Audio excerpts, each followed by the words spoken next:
All right, so you're here. You're probably facing one of the biggest, most confusing decisions of your life right now. Let's cut through the noise and break down this whole JEE drop year thing. So, the JEE 2026 results are out. And maybe, just maybe, it wasn't the rank you were dreaming of. Now, that one massive question is just echoing in your head, right? Should you take a drop? It sounds like a simple yes or no, but trust me, it's anything but. Look, let's be super real here. This decision is not like hitting the skip ad button on your life. Taking a drop year literally changes the entire next episode. It's not a reset, it's a whole new script. Okay, so let's get into the biggest gap there is. The gap between what you think a drop year will be and what the exam itself has to say about it. They are often two completely different stories. This right here is the classic trap. You're sitting there thinking, one more year, that's all I need, and IIT is a lock. But you've got to remember, JEE is basically laughing and saying, oh, you're going to drop? Cool, I'm just going to go ahead and double the competition for you. So now, let's step away from the feelings, the what-ifs, and look at the cold, hard facts. Because when it comes to JEE, the numbers, well, they paint a very, very clear picture. In 2026, we had about 14 to 15 lakh students sit for this exam. Just take a second and let that number actually sink in. That is a sea of competitors all fighting for the same very limited number of seats. And here is the most brutal part. The margin for error is razor thin.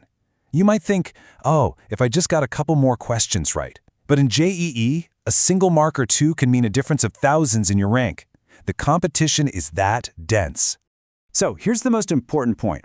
Taking a drop is not a bad thing in itself. A lot of people have done it and succeeded. The real mistake, the absolute biggest one, is making this decision out of emotion, out of the sadness or disappointment you're feeling right now. That's a recipe for disaster.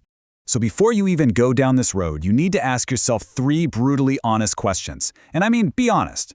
First, what specifically went wrong this time? Second, what is your actual concrete plan to fix it? And third, the big one, can you genuinely stay disciplined day after day for a whole year? Okay, with those questions in mind, let's figure this out. Let's see if you're actually the right kind of candidate for a drop here with a simple, clear-cut checklist. Just look at these two paths.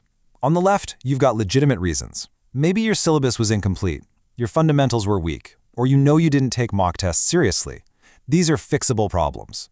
But on the right, if you're already at a decent percentile, or you're only doing it because your friends are, or you just believe next year will magically be better, spoiler alert, it won't be. All right, so let's say you've decided you fit the criteria. Now you need to understand what you're really signing up for. Let's talk about the unfiltered, no-nonsense truth of what a dropper's life is actually like. This pretty much sums it up. It is not some fun new season of a show. It's like playing your life on the highest difficulty setting for a whole year. The pressure is on 24/7. Every time you take a break, you feel guilty, like you're falling behind. It can be exhausting. You know, in this journey, there are really only 2 kinds of droppers. You've got the procrastinator, whose life motto is, I'll start tomorrow. And then you have the executor, the person who just gets up and crushes it, consistently, day in and day out, no excuses. So, I've got to ask you, which one are you going to be? Because you and I both know who gets the result in the end. It's not the person with the best intentions, it's the person with the best execution, plain and simple. This is where we need a big mental shift. A drop year isn't just a second chance at an exam. If you do it right, it's a year of complete personal transformation. You're building discipline, resilience, and a work ethic that's going to stay with you for life. So really the outcome is one of 2 things. There's no middle ground. This 1 year will either fundamentally upgrade you as a person, or you'll just end up stuck on repeat mode right back where you started, right? And that brings us to the single most important takeaway from all of this. This is the core idea, the philosophy you have to adopt if you're going to walk this path. This is it. This is the bottom line. You only take a drop when you know deep down that you're not just hoping for an easier taper or a bit of good luck. You take it because you are committed to building a bulletproof system, a routine, a plan, a mindset that makes success almost inevitable. And finally, let's just zoom out. Deciding not to drop is not failure.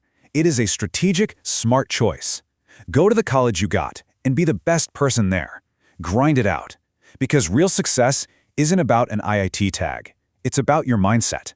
And your future? It's going to be defined by that mindset, not by the result of one single exam.